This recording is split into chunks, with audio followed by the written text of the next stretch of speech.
Welcome to State of the State. I'm Darlene and I'm in conversation with Aaron Guckian. This was a scheduled debate between incumbent Lieutenant Governor Sabina Matos. However, she failed to respond to our invitation. Welcome back. Thank you for having me. Any comments on that? Yeah, just really disappointing. You know, you have to wonder with the appointed Lieutenant Governor, what's going on? Oh, appointed, you're right. I misspoke. Right, yeah. Exactly. I mean, she wasn't elected. It's shocking and unconscionable that she won't come to debates and talk about her issues. And so we can have an open forum so that citizens of Rhode Island can make, a decision, which is happening very shortly because early voting is beginning. So, I'm here. I'm always ready to debate. And, it's like missing Matos. So your last appearance here, you did chat with us about your background. Let's refresh our viewers' memories and anyone who might be tuning in for the first time and meeting you for the first time. Well, qualifications matter in this race. Okay. I have a master's in business administration. I was vice president of Bank Newport. I kind of cut my teeth at Washington Trust Company. Previous to that, I was a special assistant to Governor Kucheri and the First Lady. I have a master's in music. I'm a public school teacher. I taught for a few years in North Kingstown. I was also the chairman of the Warwick Sewer Authority. So what does that mean? That's a comprehensive resume. And I feel that the biggest question when you're going to the ballot, or the voting booth, is, who do you trust if there's a crisis? Who do you trust to take over a $13.6 billion budget? And I believe Aaron Guckian, it will be the Lieutenant Governor that you will pick, God willing. Okay. What do you see is your role as Lieutenant Governor, given your extensive background? Well, and even given the limitations of the position. Right. So, under statute, it's small business, long-term healthcare, and emergency management. And those are big sectors to take on. I want to meet. Unfortunately, the appointed Lieutenant Governor has a problem getting quorums and meeting with people. She's grossly negligent in my view. I remember Lieutenant Governor Charlie Vokerty used to have 12 emergency management meetings. It was cut to 6 under the Lieutenant Governor, the Governor now, McKee. And this year she had 3 to 4. And given that we have COVID, monkeypox, a hurricane, it's just incredible the lack of effort that she's put in place in the last 18 months. And that goes across the ways. But in regards to what I want to do a help center. I want to help navigate people through the state system. I want to get one single sign-on, one username and password across all departments to make it easier for our small businesses who've been crushed by COVID.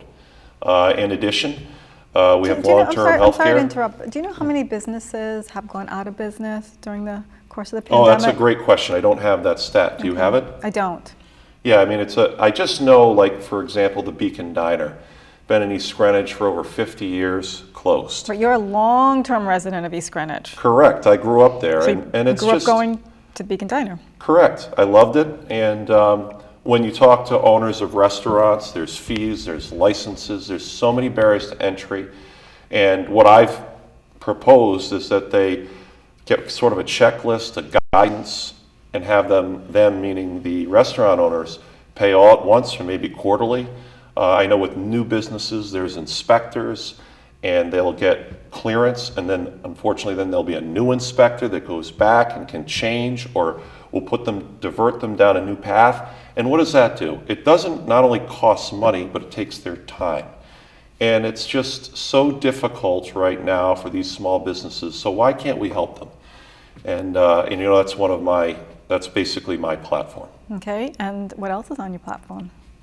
Well, in regards to meetings, we've talked about long-term health care. We talked about my mother-in-law passed away from Alzheimer's. I don't believe she's had any meetings. Let's call it 1 or 2 that's under her purview. It's unconscionable. I just don't understand why the Lieutenant Governor won't debate. I was really excited to get the endorsement of the Fraternal Order of Police and the International Brotherhood of Police Officers. And they believe in me. And I know one thing, when you defund the police a couple of years ago when we had the riots in Providence and all across this state, There was so much damage, and she didn't have their back. And again, I believe she's dangerous, not only with that view, but I think she's dangerous in the sense that I don't think she's ready to take over in a crisis. And unfortunately, I wish we could talk about it, but she's not here, and that seems to be her theme. What has she said regarding defunding the police? Well, it's on record. Oh, So yeah, tell me. Yeah, yes, tell I mean, our it's on audience. record multiple times throughout her tenure as the city council president, and also with the budget. She has talked about defunding the police and voting on it or not voting on the budget because defund police wasn't there. In addition, But what does that look like? Is she going to take officers off the beat? Is she well, going if you to, defund the police, what does that look like? whatever the budget is, right? Let's just say it's 70 million, and then you do 65 million or 60 million. What's that going to take? That's going to take officers off the beat, like you said, services that are provided, and when you start... Services to the public. Exactly. And there's so much violence going on in Providence. People that I know are getting their cars broken into. They don't feel safe.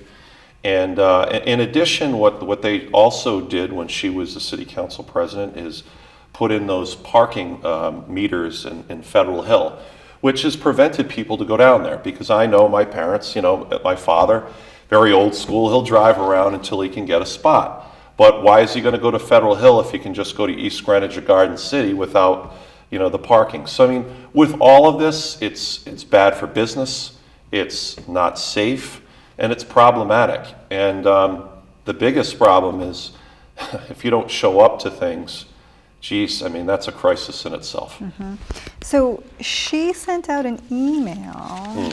That's what she sends. She sends emails. Well, and so it says, my Republican challenger, that would be you, will work to loosen gun safety laws. Yeah. So as lieutenant governor, I don't think you have that power anyway, because the General Assembly can change law. Correct. And she writes, please help make sure we have a lieutenant governor who will protect enacted laws that ban high-capacity magazines and ban concealed weapons at schools and public buildings. So you want to talk about this? Well, it's, again, I guess the biggest criticism that I would have is that she takes credit for $325 million for housing that has nothing to do with her. That's ARPA funds that the governor and the legislature. Now she's saying that she wants to protect you from guns. All we can do is advocate. In regards to this, I have 3 daughters, and I think everyone's worried right now, especially with the violence that happens in schools and these shootings. So, when they had some background checks, mental health, the school resource officers, which also obviously comes with the funding of police, all of that can provide protections. But getting back to that, there was a bill that they passed that basically made most of Rhode Islanders that had a gun felons. Felons. Second, they said, okay, give your gun back, but we're not going to give you fair market value. So not only are they going to take your gun, but they're not even going to give you, the fair market value. And the question is, what else are they going to take? Are they going to go and take your car if it's got gas? It's all about control, unlimited government. Of course, if it's reasonable and you convene policy experts and people that are in law enforcement and they have some suggestions, we can advocate for that. And I'm very reasonable on this. It's just, and they were doing background checks. They're talking about 21 years or older, if it makes sense. But this just egregious, I can't believe that bill that they passed, about 10 rounds. Yeah, so a high-capacity magazine is anything over 10 rounds. Correct. So if you've purchased a firearm that has a magazine that holds more than 10 rounds, you are now considered a felon. Correct. What happens to all the small businesses that are stocking those guns with large magazines? What happens now with sale of ammunition? So right now, the federal government gives us what? Is it $3 or $4 for every dollar sold in ammunition That's a great and gun question. sales? I can't answer that. Okay, Yeah. so we need maybe our audience to go out and figure that one out. So that money that we get from the federal government, we have used to build bike paths. Yeah. And Well, it's revenue. yes, and I think a baseball field. I mean, so we're not going to have that revenue if we're Correct. limiting sales of ammunition and firearms. Yeah, and what's the most frustrating thing right now is that we are in a bear market. And when you're in a bear market, you don't want to constrict small businesses. You don't want to make it more difficult for What is a small bear business. market exactly? Oh, a bear market means, I believe there's so many quarters, I think it's 2, it might be 3 quarters, where the market's going down, right? And I think it's, I don't want to say exactly what it is, but the bottom line is that Wall Street is down, and it's down a lot. And it's going to, they used to say it's a Wall Street problem. Well, it's going to be a Main Street problem. We have energy costs, we have electricity, we have all of these things that are going up, up, up, up, up. And no one wants to talk about it. They want to talk about national issues. Well, I want to talk about kitchen. I know one thing, when I go around with people, they are so scared, you know, especially our seniors. You know, it's heat or eat. It's these decisions that they're going to have to make on a fixed income. And, you know, unfortunately, you know, we don't have a lieutenant governor you want to talk. She just, all she wants to do is send Twitter about national issues like she's running for Senate. Well, this is lieutenant governor. And I'm going to say to everyone, I want to debate her now. I'll debate her anywhere, at any time, and I would welcome it. Because I think once you listen to both of us, you'll see the difference in resume. And, you know, that's why I want you to vote for Erin Guckian for lieutenant governor on November 8th, or in early voting. Okay. So one more thing on that. So she talks about banning concealed weapons at schools and public buildings. Do you know what percentage of the population in Rhode Island actually has a concealed carry permit? I mean, that's a great question. I would go to the Attorney General's office, yeah. We have what, about 1 million people living in the state? Yeah, about 1 million, yeah. About 2,000. So 0.2% of the population actually has a concealed carry permit. I know it's very difficult. So it's almost like it's a moot point. Yeah, I think it's very difficult to get a concealed permit. Well, this is what it takes to get a concealed permit. And, through the AG's office, it's very difficult. And it probably should be somewhat rigorous, a rigorous screening. So, but it's mostly law enforcement or retired law enforcement. No, well, we do have, right, it's constitutional, right? Of course, absolutely. You can go to your city, town, or the Attorney General. Right now you have to be 21. You have to take a training course. You have to have a live fire test. So you have to score, and I'm not sure of the score off the top of my head. I want to say it's like 185. I'm not exactly sure what that is. 30. You have to get 30 rounds in 30 minutes to pass the test. You have to submit 3 letters of recommendation. You have to submit a letter of need, like I need to carry a handgun because, and they do a background check. You go to the police department or the AG's office. They run your fingerprints. So it's comprehensive. Especially so this is a state, law-abiding citizen going through this process. And it's our fundamental right. And it's our fundamental right. Yeah, so I think that there's lies in there. I would call her out right now.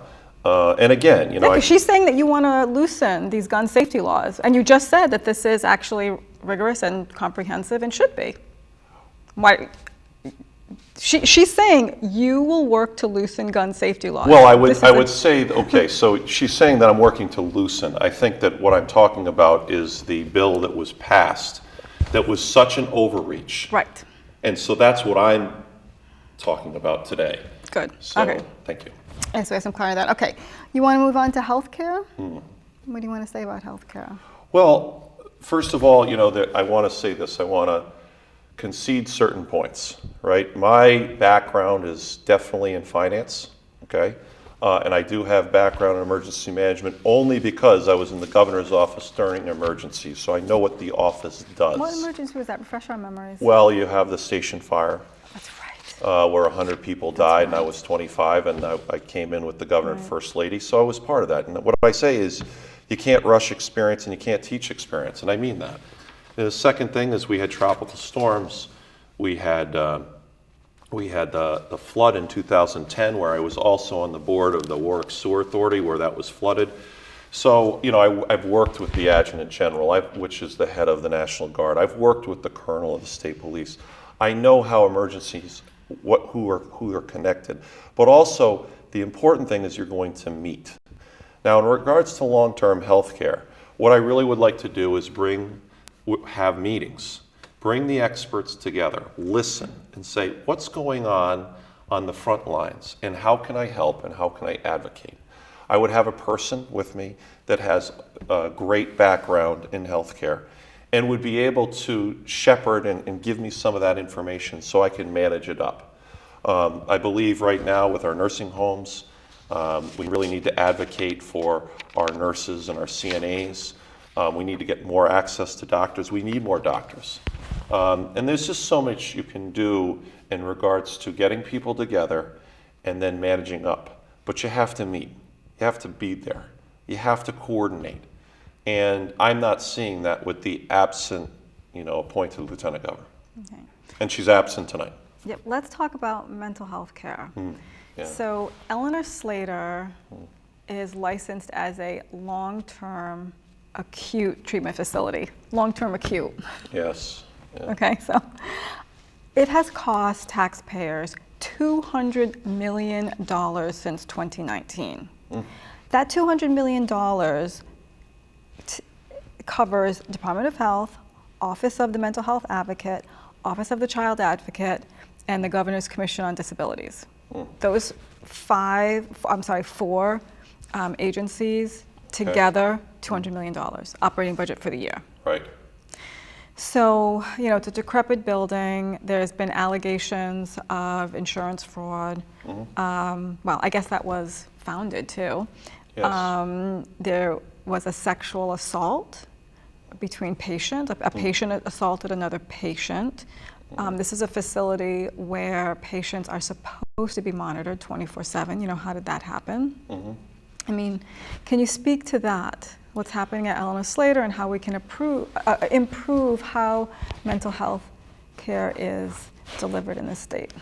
Well, this is something that's very important to me. As I've shared, I've been sober for over 6 years. And, the first thing I would do is you go in with compassion and empathy, but you also have to look at the bottom line. I think a complete audit with the right professionals and the right firm. You could go out through a request for proposal or an RFP for the listeners out there. And again, you get people that are experts in this area. We do a comprehensive review of what's going on, and then we give suggestions. We might see something that's going on that's wrong, and sometimes there's quick fixes. Sometimes if it needs to be 24/7 security, you highlight that, you work with the authorities or whomever to make it a safe environment. Because just like in Providence where things aren't safe right now because of the defund police, it trickles down to this, right? It's all about safety first. Once people feel safe, then they can give the therapy that's needed. And I'm a big advocate of mental health. I needed certain help throughout the process. And so it's something that's at the forefront of my mind. And so it's, again, like you need to meet, you need to be present. And then as the lieutenant governor, you can advocate for changes, common sense changes. And what I always say is start small and go big, right? And sometimes if you just do a few small things for the great employees over there, they feel that they're heard. They feel that little changes are making. It gives them hope. It then will trickle to the people that they're interacting with. And then when you start getting small changes and providing a safe environment, you can lead to big change. And that's what happened to me in my history, right? You have to make small changes to get to big changes. And I would try to take that also to mental health and especially Eleanor Slater. Yeah, I mean, how do you go from advocating to getting laws passed? Well, and that $200 million could have gone to improving the buildings, expanding the buildings and whatnot. Yeah, well, I think that if you have a lieutenant governor that has the right people convening, you give a plan, a one-pager, and then obviously more information. And if you start talking to the Senate president and the governor and the speaker, and I know the speaker and I know the Senate president personally, I've worked with them for 8 years. I wasn't in a policy position in the governor's office, but I have relationships with them. I found them down the middle. We might disagree sometimes, But I think if you started bringing them common sense legislation with some policy behind it, and you start advocating it correctly and working with them, I know that they want to do the right thing for the state. And if they don't, I will go out and I will tell the press, hey, we need to take a look at this. But I feel like you start personally with personal connections before you run to Twitter, because that only inflames situations and it won't work. So I think the bottom line is you have to work as much as you can with the legislature and the governors, whoever the governor is, so you can get common sense legislation to hopefully improve situations like you talked about. Yeah, I mean, do you think that can really happen? Do you really think Yes, that I do. if you're a Republican and Governor McKee gets in, that there's going to be real conversations and compromise if necessary? Well, I mean, Governor McKee is 71, so if he does a full term, let's call him 75 or 76, I don't know if he'll do a second term, because that would be 6 years. And as Governor Almond told Governor Kachuri one day as they were changing, he said 8 years is a long time, and I know it is because I was there. I think that he would probably be more apt to work with me because he probably won't seek re-election. I do not know that at all. But a situation that we're talking about is that, and my thoughts and prayers go out for the governor for his hopefully speedy recovery, was that it seems like he had a procedure done last Friday and his schedule was cleared. All weekend he wasn't there. Who's in charge? Who's in charge? Who's in charge? And there wasn't a procedure can be anything. It can be a major procedure. It can be a small procedure. Do we know? I have no idea. And then... So we don't know. The people don't know. And God forbid something happened over the weekend, and let's just say he was under anesthesia. Who's in charge? What happens? And I've seen it happen. And I've seen people get confused, and then all of a sudden, if you don't have a lieutenant governor who's been working with emergency management, has had a couple of meetings, and people aren't organized, it doesn't mean that emergency management people, the team, aren't great, but leadership matters. And when there is a question on who can make the call, that is very problematic, and I would love to have an answer. So right now, when the governor is incapacitated or unavailable, the lieutenant governor does not take over, correct? Right. Well, I mean, there's a whole process and procedure with the Speaker, the Senate President. Usually there's a communication given. Obviously, if the lieutenant governor passes away or elevates, lieutenant governor goes in. But statutorily, you bring in the lawyers, you figure it out. But if it was a procedure like it was spoken to, there should have been a whole process in place. Like, this is what's happening. I will not if the governor was not going under anesthesia, I'm not going under anesthesia. I'm sick. Everything's going as planned. And for the next 3 or 4 days, we're good. But let's just say he was under anesthesia for an hour or 2 hours. Then was the Senate President Speaker notified? Was the Lieutenant Governor's office involved? And then who would be elevated? God forbid something happens. This is what happened with Governor Raimondo, not medically, but she was elevated. And this is why this race is so important, because you need to know, as a voter, who do you trust to take over Lieutenant Governor's office? And again, I believe it's Aaron Guckian, so I hope you vote for me come November 8th. Okay, so let's go back to healthcare and children in healthcare. So we have no substance treatment facilities for minors in the state. They're all closed down. Yeah. I believe something was passed with the family court. I'd have to go into that. I believe something was passed. It might have been just for females, but I know it was being talked about whether it went into law. I apologize for not knowing all of the details, but the bottom line is it's probably the biggest mental health crisis we have. Fentanyl coming into our country, we have people dying, alcoholism, drug addiction, all of these things, and for us not to have a comprehensive program and to have leaders that have the resources, especially with the ARPA funds that hasn't been allocated. I keep saying over and over and over, why aren't we getting these monies to our small businesses, to our nursing homes and hospitals to try to support people? There's different things that you can do tax-wise. We talked about suspending the gas tax for maybe 90 days and eating some of that money.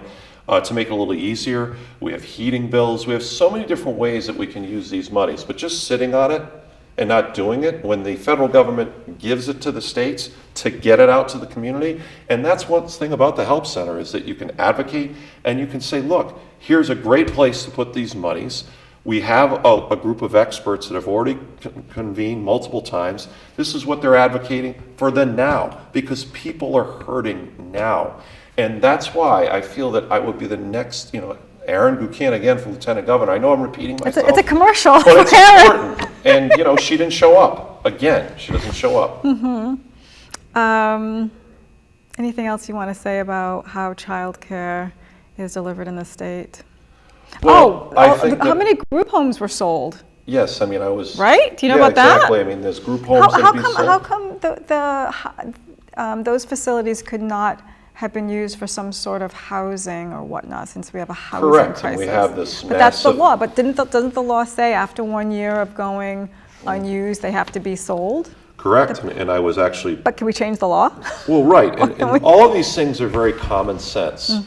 And what I will say is that, sometimes the governor and the speaker and the Senate president have so much volume going at them, and, they have their policy people doing what they can. But if we can take that $1.2 million budget under the Lieutenant Governor's office with 8 employees and constantly be working on these things and giving them documents and information and small briefs to advocate for solutions that are common sense, you know how far we could go? If you look at, we're in the Stone Age in some things, in our billing and our licensing. Just start there. In regards to medical, there's so many small things that we can do, again, that can make the difference and changes. We have a lot of issues, but I have so much hope for the state, but we need people that have qualifications, that love the state. And people ask me why. It's because I love the state and I see these people that are being elevated to positions. It's like the Peter Principle. They shouldn't be there. And it's dangerous when you have people that have no financial background, that are being elevated to situations that could be in charge. And if you have people that don't have the background, they're going to make mistakes. She struggles with questions. It's obvious. And that's problematic if you're going to be the head of state for 1 million people, approximately. What about the marijuana laws, the legalization of marijuana? How is that going to affect children and young adults? Yeah, we have, these dispensaries. I know there's a lot of research being used, especially for people that have seizures. I think it's very important that you have doctors that are involved. I know that people, especially for our youth, if it's ever prescribed, it's innovative. So I won't say that the industry is completely wrong, but the bottom line is, if you're introducing marijuana, alcohol, all of these things, it's not helpful for mental health, especially with our youth. And one of the things I really want to talk about is protecting our youth. Marijuana changes the brain, Exactly. a developing brain. It's different when you begin marijuana use as an adult, but if your brain is growing, it's going to affect the wiring and development of the brain. Right, and it's a gateway drug. So, it's very important that children... Some would argue with that, right, about that. However... Well, I think there's certain some would agree with you. situations that if a doctor says, let's just say for seizures or epilepsy or something of that nature, and there's good information from the doctors, you got to trust your doctors. And again, in regards to healthcare, I would trust the people, but I know the people to bring in. I know the doctors. And that's what's so important. I look at it from a self-medicating standpoint. Exactly. Why and that's is sort there of pain? anesthesia for the brain, and Why people aren't as motivated. Well, why is someone suffering inside? There must be so much pain and hurt, Right. and maybe even the hollowness inside that Right, and that's you're where turning to something else. counseling is helpful, and we have to work with our counselors. I know also, my father's a union plumber, and I know also with marijuana, it can affect people that, that are working on, machinery and different things. So there's all these things that we need the right people at the right time with the right qualifications that can do the right thing. All right, so thanks for watching. I'm Darlene DeRezzo.